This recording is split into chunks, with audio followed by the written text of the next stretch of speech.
tudo bem com você? Sejam muito bem-vindos ao nosso podcast de Mãe para Mãe. Hoje nós estamos no 5º episódio com uma pessoa maravilhosa e muito especial. Hoje nós vamos falar um pouquinho com a Tati Dib. Tudo bem, Tati? Tudo bem, graças a Deus. E eu queria que você se apresentasse. Primeiramente, eu quero agradecer a oportunidade de estar aqui com vocês. Sucesso nessa nova caminhada. Obrigada. Tá? Meu nome é Tatiane Dib, sou pedagoga e psicopedagoga. Já estou nesse trabalho há 20 anos, tá correndo para 21 anos. E vim aqui contar um pouquinho da minha história, do meu trajeto, do meu trabalho, um pouquinho da minha experiência e aprender um pouquinho com a Sabrina. Ai, muito legal. E Tati, quando a gente conversou um pouquinho para esse encontro, eu achei muito oportuno, assim, o seu trabalho com o que as crianças e as famílias estão vivenciando agora, nesse pós-pandemia, né? Sim. Essa defasagem de ensino, algumas crianças ainda estão estudando de forma remota. Com certeza. Né? Então, assim, nós vamos... ensino híbrido, né? Exatamente. Então, nós vamos ter muitas dicas. Fiquem ligados aí, viu? As mamães, os papais e as crianças também.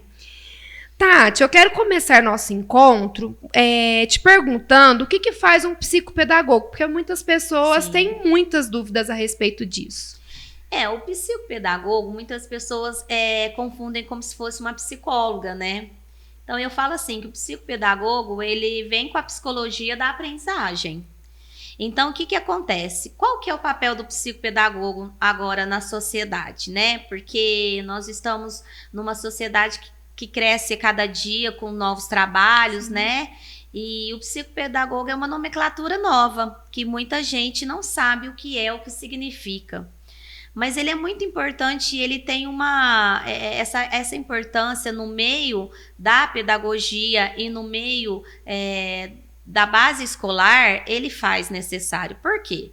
Porque o psicopedagogo, ele é um mediador entre o aprendente e a aprendizagem. Então, por que aprendente? Muitas pessoas falam assim, mas você trabalha na clínica, ele é seu paciente. Não, ele não é meu paciente. Porque eu não dou diagnóstico, não receito remédios, né? Eu falo que ele é meu aprendente porque ele está aprendendo a aprender. Legal. Então, o nosso trabalho lá é essa mediação, no qual eu faço a avaliação, eu dou o diagnóstico, e com certeza eu auxilio essas crianças a encontrarem um caminho na aprendizagem, porque cada criança, nós somos ser únicos. Uhum. E o ser único, ele tem o seu momento de aprendizagens. Demora um pouco mais de tempo, outro mais rápido. Então, o papel do psicopedagogo é direcionar essa pessoa, essa criança, para traçar o caminho da aprendizagem. É fazer com que o cérebro exercite, por exemplo.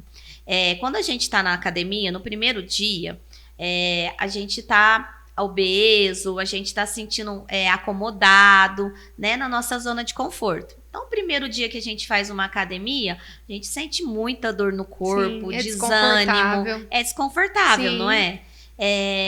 A gente está lá na nossa zona de conforto, a gente está instável, a gente parado. Uhum. O psicopedagogo, ele trabalha esse cérebro, ele exercita esse cérebro. Então, às vezes, muito tempo o cérebro está adormecido na aprendizagem, e o psicopedagogo, o papel dele é esse. É exercitar esse cérebro para que a criança tenha um insight, que ela tenha um modo de aprender mais rápido. Legal. É muito gostoso esse trabalho. E eu queria que você falasse um pouquinho quais são as dificuldades mais frequentes que você tem lá na sua clínica. As dificuldades hoje, vamos falar pós-pandemia, né? São tanto cognitivas como afetivas. Portanto, assim, o meu trabalho é diferenciado dentro da psicopedagogia porque eu criei a primeira sessão como afetividade. Porque Valon fala que aonde tem afetividade tem transformação. Sim. E essa primeira sessão é um momento da criança comigo, no qual eu vou passar segurança para ela, no qual eu vou mostrar para ela que lá não é uma escola, né? Que ela está saindo do âmbito escolar, porque senão eles vão com aquela intenção que é uma escola, eles já vão desanimados. E principalmente enriquecer os laços, né? ela ter aquela confiança para ela mostrar para mim entender o que está passando na vida dela. Sim. Tá? Então, essas dificuldades cognitivas, muitas vezes vem leitura escrita, né? Que é a fase da alfabetização, vem o raciocínio lógico, tá? E vem principalmente a afetividade. A criança vem desestimulada, não acreditando em si, né? Vem de uma família totalmente desestruturada, que isso influencia ela não aprender. Entendi. E Tati, eu queria que você falasse um pouquinho quais os sinais... Aliás, falar um pouquinho de distúrbio. O psicopedagogo, ele trabalha com as defasagens de ensino, mas também trabalha com algumas questões de distúrbio de aprendizagem. Sim. Eu tenho recebido bastante no meu Instagram algumas mães que recebem da escola essa orientação de procurar um psicopedagogo. E só para deixar bem claro que pode ser ou alguma defasagem de ensino, mas também pode ser alguns distúrbios de aprendizagem, né? Hoje a gente está no século do achismo, né? Sim. Então, de repente, a criança, ela tá um pouco mais agitada, a gente já fala, nossa, tem TDAH. Ela é hiperativo. Ela não é de socializar muito. Nossa, ela parece ser um autista. Não é bem assim. Sim. Vejam só. Eu, na minha clínica, que eu trabalho há 5, 6 anos eu trabalho com laudos. Por quê? O psicopedagogo, ele tem essa capacidade de realizar um diagnóstico? Sim. Só que um distúrbio está muito perto do outro. Então, a gente pode confundir um distúrbio ou uma defasagem perto da outra, entendeu? Então, o que eu peço? Eu tenho uma equipe multidisciplinar, onde eu faço 10 avaliações, tanto pedagógica como psicopedagógica, para mim saber como essa criança chegou para mim, qual grau cognitivo ela parou na aprendizagem dela. Uhum. Então, para mim saber aonde que ela parou na idade cognitiva dela, né, na aprendizagem. Porque às vezes a criança tá lá no 2º, 3º ano, mas o grau cognitivo dela tá na fase 1, fase 2. Então, eu faço esse trabalho multidisciplinar. Então, eu encaminho para um neuro, para um psicólogo, para me ajudar a fechar esse diagnóstico. Entendi. Então, a hora que a gente tem um laudo fechado, aí sim eu trabalho a prática. Porque aí eu tenho 99% de certeza que aquilo que eu estou trabalhando com a criança vai enriquecer muito na aprendizagem dela. Trabalhar de uma forma mais assertiva. Assertiva, né, porque hoje nós temos 1001 distúrbios. Cada dia aparece um novo distúrbio que a gente fala assim, meu Deus, a gente passou por isso na nossa infância e isso não era como um distúrbio. Sim. Né? Então, as crianças estão sendo muito taxadas. Então, às vezes, a criança, ela tá ela é produto do meio. Vygotsky que fala isso.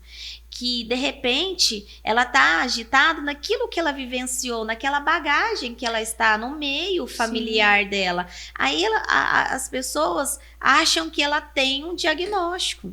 Às vezes é falta de um estímulo, às vezes é até a própria autoestima que faz com que essa criança bloqueie. Entendi.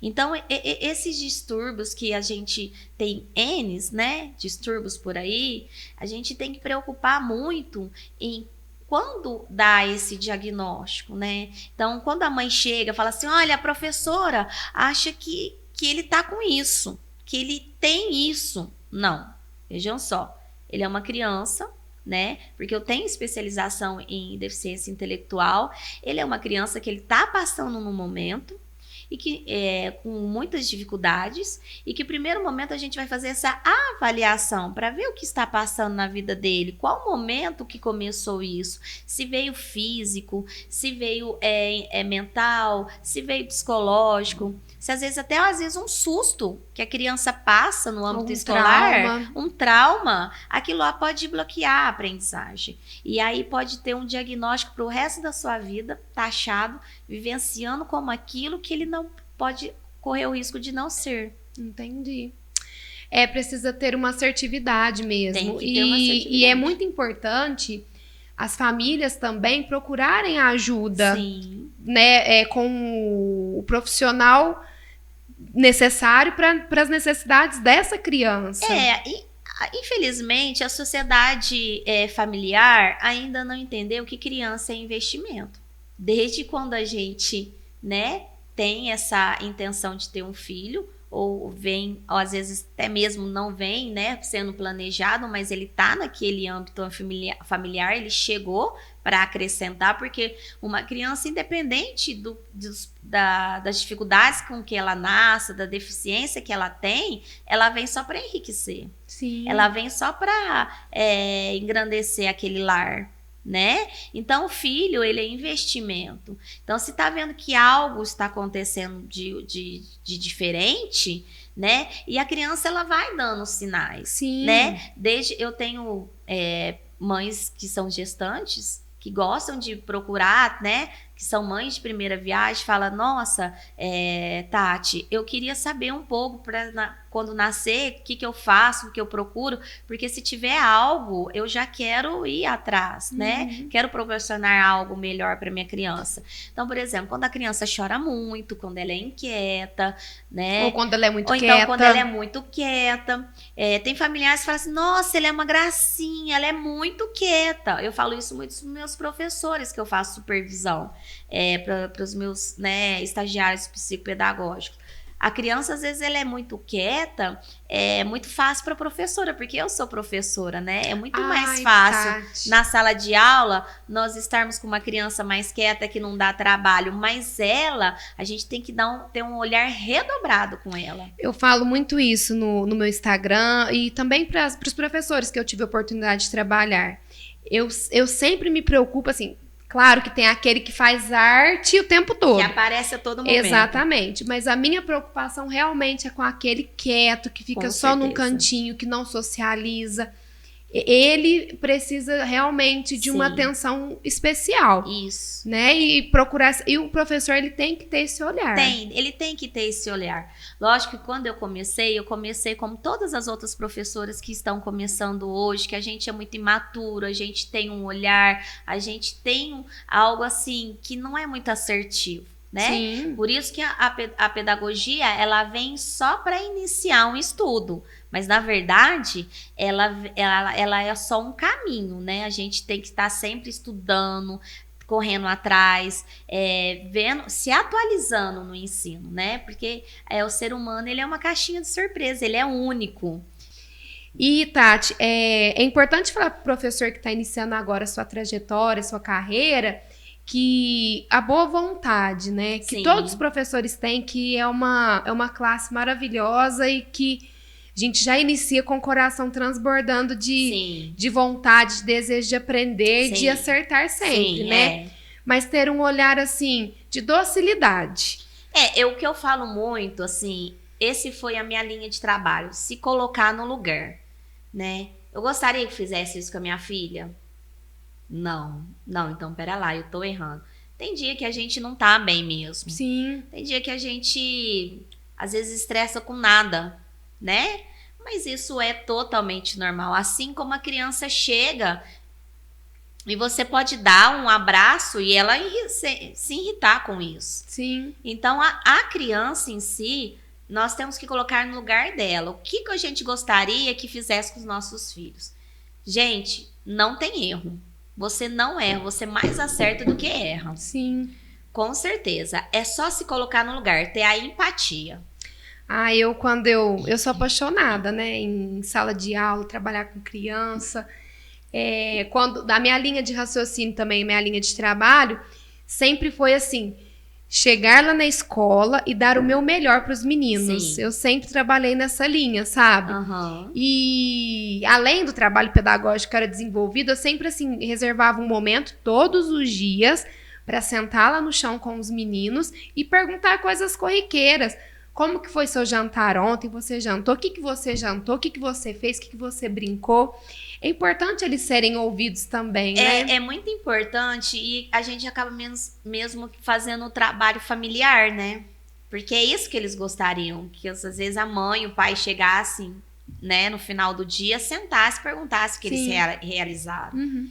Então, eu acredito que as crianças precisam de tão pouco, né, para ter esse desenvolvimento, e isso, a autoestima deles cresce de uma tal forma que eles começam a acreditar que eles são capazes de aprender.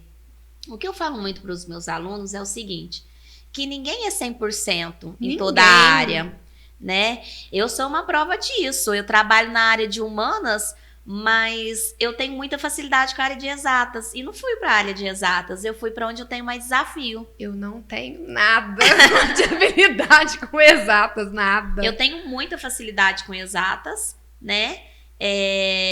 Até eu fiz uma pós, né? Eu comecei a fazer um curso de matemática, mas aí como a educação mudou, a gente teve que se aprimorar nos nossos ensinos, eu tranquei o curso de matemática, depois eu fiz uma pós, né? Relacionada à matemática, porque eu gosto muito de jogos, é aonde eu trabalho muito lá na minha clínica jogos. Que legal. Porque o jogo, ele trabalha, não é só o raciocínio lógico, não. Ele trabalha a interpretação, oralidade, né, socialidade, ali, estratégia, né? né? Então, assim, eu fiz um curso no Mente Inovadora, que eu tive a oportunidade de trabalhar numa instituição que me deu essa oportunidade, que eu tenho muita gratidão, e que eu uso esses jogos hoje dentro da minha clínica, que são jogos que fazem com que a criança trabalhe tanto social como psicológico, e também a parte de raciocínio lógico, estratégia, igual eu falei, oralidade. Por quê? Para mim entender matemática, eu tenho que saber interpretação de texto. Sim. Matemática é pura interpretação de texto. Sim. Né? Não é só saber fazer que 2 mais 2 são 4. Então, é onde que a criança chega com dificuldade para mim, e a hora que ela fala assim, nossa, Tati, eu odeio matemática. É a área que eu menos gosto. Então, eu odeio português. Matemática. Então, a gente pega aquilo que eles mais têm pavor e trabalha, não, peraí, por que você tem esse medo? Por que você não gosta? O que ela te fez? Eu não sei fazer. Então tá, vamos lá. Qual que é a área que você mais gosta? Eu gosto muito da área de humanas, português, gosto de escrever texto. Então, aí eu pego o que eles gostam, o que eles têm facilidade e trago para a área de exatas. A mesma coisa, quando eles têm muita facilidade na área de exatas, eu trago toda essa oralidade, esse texto, para eles trabalharem a área de humanas. Que legal. Então, eu faço essa troca. Quando eles veem, eles já estão fazendo português, matemática, assim, no piscar de olhos. Que legal. E você falando isso, me vem muito assim, com as minhas vivências nas escolas, que o ensino, ele tem que funcionar como uma orquestra. Sim. Né? Todos os instrumentos precisam estar tocando, mas às vezes alguns vão ficar mais para trás, porque às vezes a gente tem um pouquinho mais de dificuldade, mas a gente não pode deixar de tocá-los. Sim. Precisam, né, estar em harmonia. Sim. E o que você falou é muito bacana. Não existe ninguém 100%, não existe, né? Não existe. Então, eu falo assim, o que é bom dentro da área da educação, Sabrina, é a gente vivenciar aquilo que a gente fala. Então, assim, praticamente, não vou falar 90%, 100%, porque ninguém é 100%, né? A gente tenta. Mas eu tento vivenciar e passar para as minhas crianças, para os familiares, aquilo que eu vivencio. Exemplo, eu tento passar para os familiares a importância de investir num filho, porque eu fiz isso. Sim. Minha vida inteira eu investi na minha filha, entendeu? Eu tento passar para eles que não é só fazer o que gosta ou a área que tem mais facilidade, porque eu trabalho numa área que eu sempre tive muita dificuldade, mas eu escolhi como desafio para mim. Então, eu acho que isso me enriqueceu, porque a área de exatas eu já tenho. Agora, eu cada dia mais estou me aprimorando, né? Então, eu falo muito com os meus alunos, porque eu sou formada em espanhol e eu já não tenho muita habilidade em português, né? Então, eu ando com dicionário no celular online e ando com o meu dicionário dentro do carro. Porque, às vezes, a gente vai falar uma palavra ou então vai escrever uma palavra, a gente acaba escrevendo errado. Sim. Porque, como o espanhol está inserido grandemente na minha vida, por mais que eu não dê aula, né? Ele foi uma segunda língua. Então, assim, eu já não tinha muita habilidade com português. Aí eu fiz uma segunda língua, eu fiquei um pouco confusa. Então, às vezes eu vou escrever uma palavra, os acentos eu fico tudo bem. Tem pessoas que podem falar assim, mas é totalmente diferente. Mas na hora da escrita a gente nem percebe que escreve errado. Sim. Então é onde que eu recorro a dicionário, recorro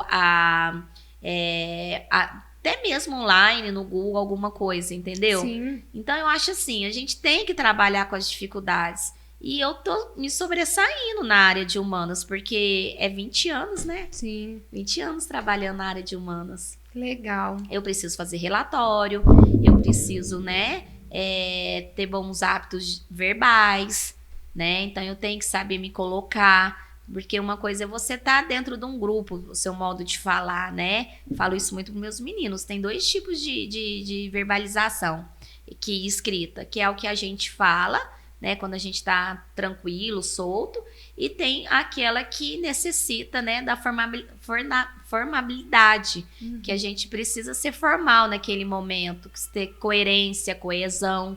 Então, a gente não pode fazer um texto, a gente não pode escrever como a gente escreve no WhatsApp hoje. Sim. Né? E às vezes a gente muitas vezes abrevia porque a gente quer escrever rápido. Então, a gente não pode trazer isso para um texto, por exemplo, do Enem. Exatamente. Né? Então, a gente tem que saber diferenciar e conseguir usar todos esses mecanismos nos momentos ideais. Exatamente. E assim, mostrar para a criança também que os pais, né, trabalharem isso em casa e reforçar o quê? Que a criança, ela precisa... O que vai tornar o adulto mais segura? A criança precisa falar bem. Falar bem. E é legal isso, você estimular a sua criança, Sim. né? Falar bem, escrever de uma forma assim adequada, que a criança não vá passar apertado depois. Sim. Educação financeira, que às vezes a gente não trabalha isso com tanta eficiência, com tanta, assim...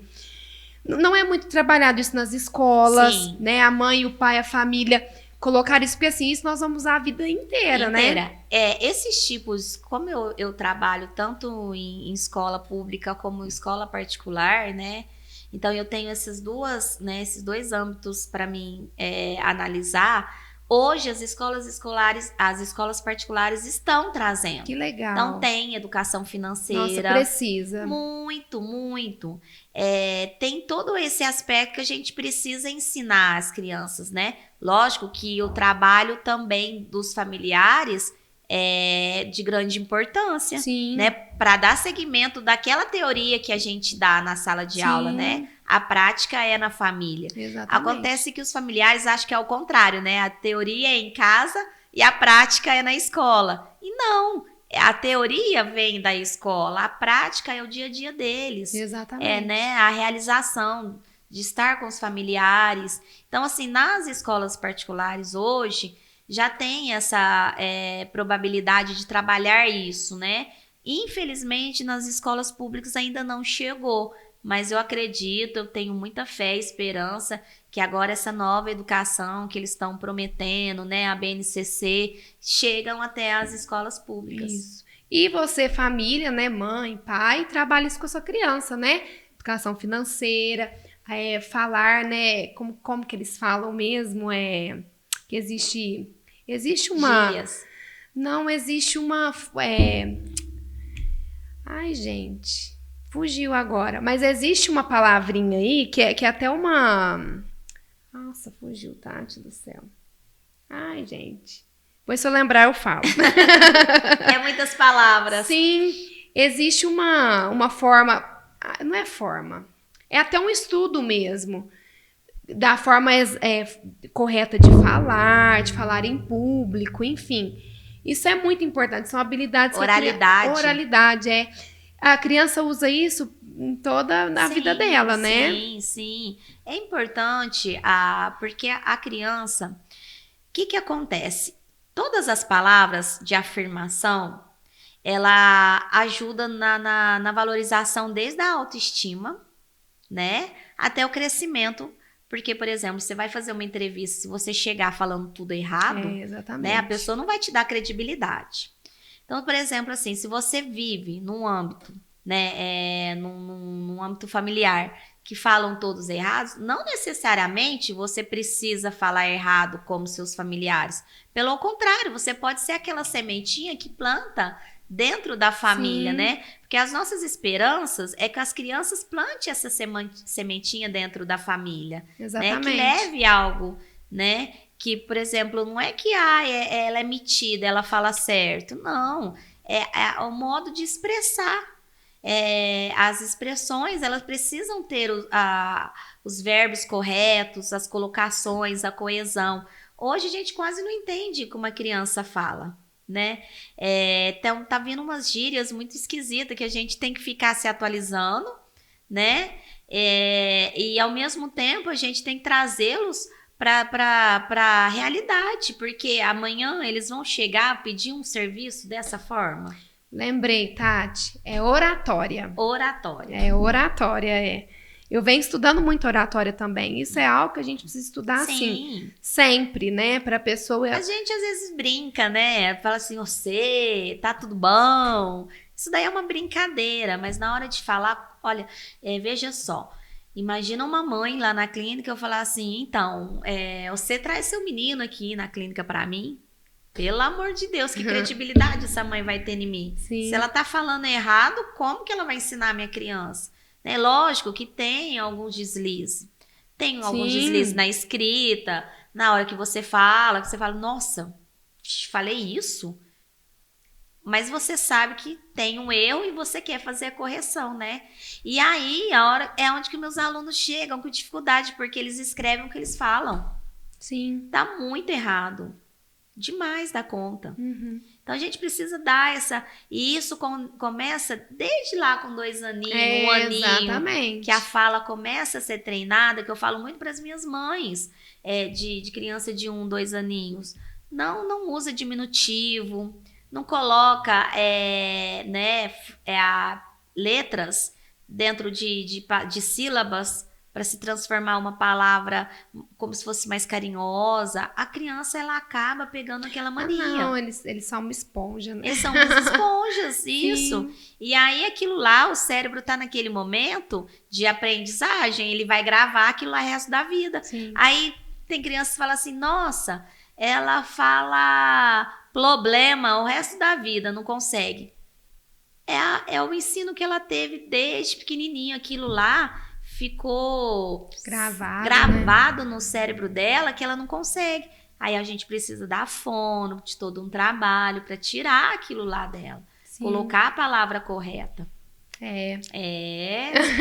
Ser mãe, ser professora, não é fácil. Sim. Tati, só pra gente finalizar, eu queria que você falasse um pouquinho dos estímulos para cada faixa etária. Estímulos de brincadeiras? Exatamente, dentro do âmbito psicopedagógico. Um exemplo, eu tenho meu bebê aqui de 0 a 1 ano. Vamos lá, quais os estímulos que você sugere para as mães? Olha, em termos de clínica, né? Lógico que a gente tem toda uma estratégia para cada faixa etária. Eu falo assim, para a mãe fazer em casa com a criança. Sim. Agora, uma dica que eu posso dar para todas as faixas etárias, desde a mãe gestante até os idosos, que eu trabalho com idosos, eu trabalho com crianças, eu trabalho com jovens, eu trabalho com adultos que agora tem, eu não vou falar assim de toda a educação, né? Mas tem alguns lugares que você não retém mais a criança, você vai passando ela de série. E aquele problema, aquela bagagem que ela não conseguiu aprender, ela vai carregando. Aí chega na faculdade, eles chegam na minha clínica. Olha, eu não consigo aprender. Eu quero fazer faculdade e não consigo ter aprendizagem. Não consigo memorizar. Então, o que eu falo para todas as mães, para todas as pessoas para todas as faixas etárias, que estão me ouvindo de faixa etária? Atividade física. Atividade física com a criança pequena é o brincar. Que é o brincar, eu vou falar isso inúmeras vezes, que eu tenho até artigo da minha pós de psicopedagogia clínica e institucional, a importância do brincar, tá? A criança tem uma certa idade, já não quer brincar mais, ela precisa iniciar essa atividade física, que é como se fosse o brincar, né? Movimentar o corpo. Porque às vezes as crianças chegam para mim no consultório, o cérebro delas estão tão estacionados, tão dormentes, porque elas não conseguem movimentar o corpo, elas não movimentam o corpo. E ainda mais com essa questão de celular muito Sim, parado, né? Muito parado. Então, assim, todas as faixas etárias, gente, eu não sou educadora física, tá? Fiz alguns cursos, já trabalhei de recreacionista, né? Tenho curso de psicomotricidade também, mas não é a minha área. Vejam só, tem profissionais maravilhosos para isso. É exercitar o corpo. Exercitar o corpo é você trabalhar o cérebro. O corpo exercitado, você tem uma aprendizagem mais rápida, você tem um modo de interpretar mais rápido. É incrível. Olha que legal. Então, é uma dica que eu dou para todas as faixas etárias. Por que os idosos têm muita dificuldade quando eles vão na minha clínica? Os idosos eu faço mais trabalho domiciliar. Então, eu vou em casa, né? Que às vezes o familiar não tem como levar seus pais, né? Seus avós. Então, a gente trabalha muito isso, sabe?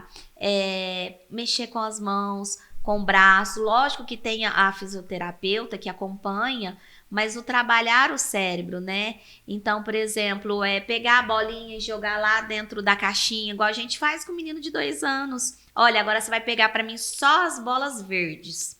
Aí a gente deixa as bolas verdes, né? Aí a gente vê a dificuldade do idoso, se ele pode levantar, agachar, o que ele pode, tudo, Sim, né? Dentro do que a pessoa Dentro pode. do que ele pode.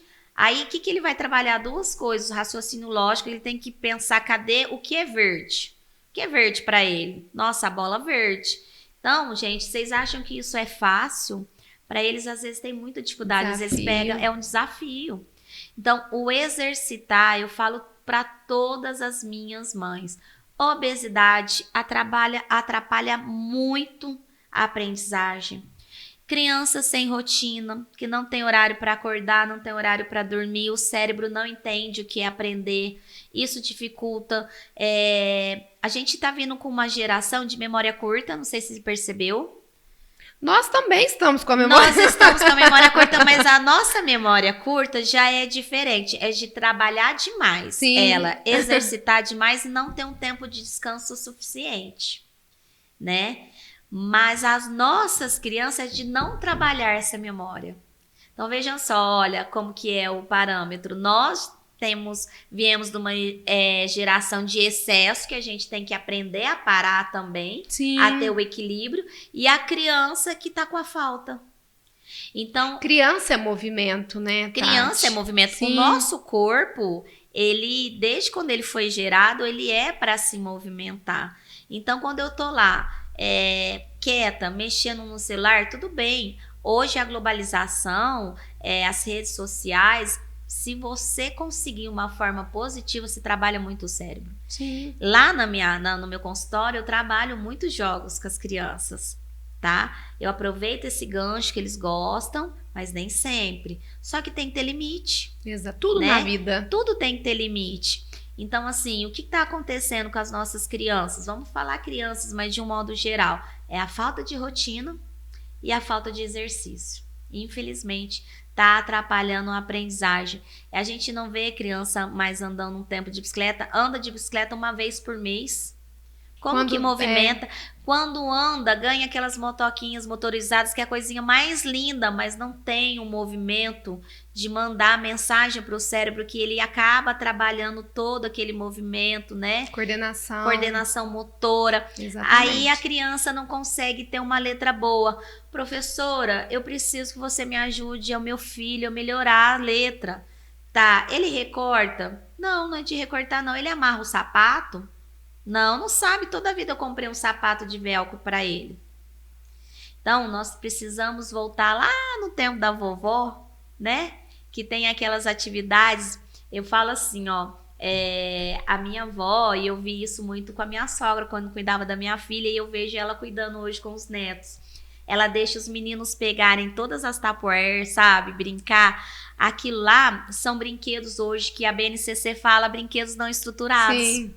Então, ela mudou uma nomenclatura daquilo que é de outrora, né? Trazendo, né, Tati, aquilo que deu certo no passado. Aquilo que deu certo, Sim. né? Então, eu acredito, assim, que nós temos que inovar, Exatamente. Mas não deixar o que a gente aprendeu lá atrás. E né? também, né, Tati, pegar essas crianças, vai pra uma pracinha, Sim. deixa brincar com a terra, deixa andar de bicicleta, de motoca. Deixar ser criança. Exatamente, leva um, sei lá, um baldinho de brinquedo, deixa brincar ao ar livre. Hoje eu estava vendo uma especialista falando, ela é até alergista. O tanto que é importante o ar livre para uma pessoa alérgica e para todas as pessoas. Não, e vejam só, na pandemia muita gente procurou o ar livre, né? Sim, sim, e é muito importante a criança explorar. Ela precisa ver que existem outras formas de aprender a não ser em casa e na escola. Então, o que acontece? Eu brinco muito assim, eu falo que eu uso muito o exemplo da minha vida, porque a gente tem que pregar aquilo que a gente vivencia. Sim. Eu falo assim que hoje eu e meu marido vivencia muito mais coisas do que quando a minha menina era pequena. Por quê? A gente tem que levar a criança aonde cabe ela. Sim. Aonde tem algo para ela brincar. A criança não gosta só de ir em festa que não tem lugar para brincar. Criança gosta de lugar que tem criança para brincar, né? Então hoje os meus papais, as minhas mamães, meus familiares, é festa todo final de semana. Aí você vai ver, não tem uma bola. Sim. É onde o recreacionista, eu ganhei muito dinheiro com isso. Porque eu ia em festa, não tinha nada para criança brincar. Então a gente fazia toda uma brincadeira lá, né, para passar aquele tempo. Então assim, a partir que tem filho, gente, a gente tem que esperar porque eles vão crescer. Hoje nós vivenciamos aquilo que a gente quer, a gente vai em show, a gente viaja. Por quê? Porque a gente não tem mais uma criança para carregar, para brincar.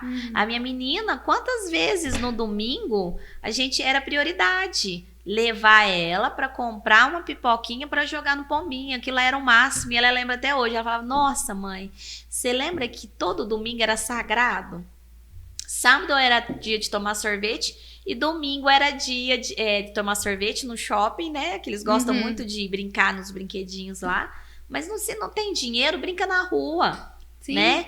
Brinca, faz um piquenique. Nossa, eu fiz muito isso com a minha menina. Nas férias, às vezes, eu não tinha condições financeiras para fazer uma viagem. A gente ia na praça, fazer piquenique, colocava guaranazinha nos potinhos dela, ela servia as bonequinhas dela. Então, assim, a gente erra como mãe, erra mesmo, porque a gente é mãe de primeira viagem, a gente erra como professora. Mas a gente tem que tentar mais acertar do que errar. Sim, exatamente. Né? E aí, isso ficou para ela levar pipoca para os pombinhos, gente. É coisa que ela vai levar pro resto da vida. São memórias afetivas. São memórias afetivas. Então, aproveite que a criança de vocês, elas vão crescer, né? Elas vão ficar longe de vocês, não vão querer mais estar com vocês. Então, aproveite esse momento que vocês têm que carregar elas para todos os lados. E tenta dar essa oportunidade de algo, né, produtivo, algo enriquecedor na vida deles, né? Às vezes a gente cansa dessa vida de levar a criança para lá e para cá, mas sempre tem a sua hora, tem a sua fase, que depois eles vão crescer por si só, você não vai precisar levar. E nós adultos a gente tem que aprender a viver, curtir os momentos. Momentos. A vida ela é feita de momentos. Sim. Não de compras, não de obter nada, mas de momentos. Momentos que se um dia não tá legal, você tem aquela lembrança que você viveu algo feliz, que é onde vai te dar força para você buscar, né, conseguir passar tudo aquilo que de repente não tá sendo fácil, né? Porque a vida ela é assim, ela é de vitórias e de problemas, né? Eu falo de provações. Sim. Então a vida é um ciclo. E aí as memórias boas que te ajudam a fortalecer para você conseguir chegar na vitória desejada. Ai, Tati, eu quero te agradecer muito pelo nosso encontro. Foi muito enriquecedor para as famílias e para as crianças também. Foi esclarecedor também, porque muitas pessoas tinham essa dúvida do trabalho do psicopedagogo. Sim, é um trabalho muito rico e graças a Deus tá vindo aqui no Brasil, tá tendo muita valorização. Eu acredito que ainda nesse século tenha já a obrigação, assim como tem um pedagogo, um psicopedagogo que faz um trabalho totalmente diferente do psicólogo, do pedagogo, que é o psicopedagogo. Legal. Fala um pouquinho do seu trabalho na clínica. Então, eu tenho a clínica, né? A gente já está indo para o 6º ano, né? Que eu formei como psicopedagoga clínica institucional. O institucional é como se uma prevenção, a clínica já é quando chega com os laudos que a gente trabalha, né? A prática. Continuo ainda sendo professora. Tem um trabalho de psicopedagoga social que trabalha com as famílias, com palestras, e a gente vai levando um pouquinho, plantando a nossa sementinha, né? Que legal. Muito obrigada, viu, Tati? Eu que agradeço. Vou marcar a Tati no Instagram. Então, se você, mamãe, está precisando de uma psicopedagogo, a Tati está aí para te ajudar. Os valores cabem em qualquer bolso, tá? Primeiro momento, não tenha medo de buscar um profissional pela quantia, mas pela quantidade, né? A qualidade. Exatamente. A quantia, isso daí, tudo é conversado.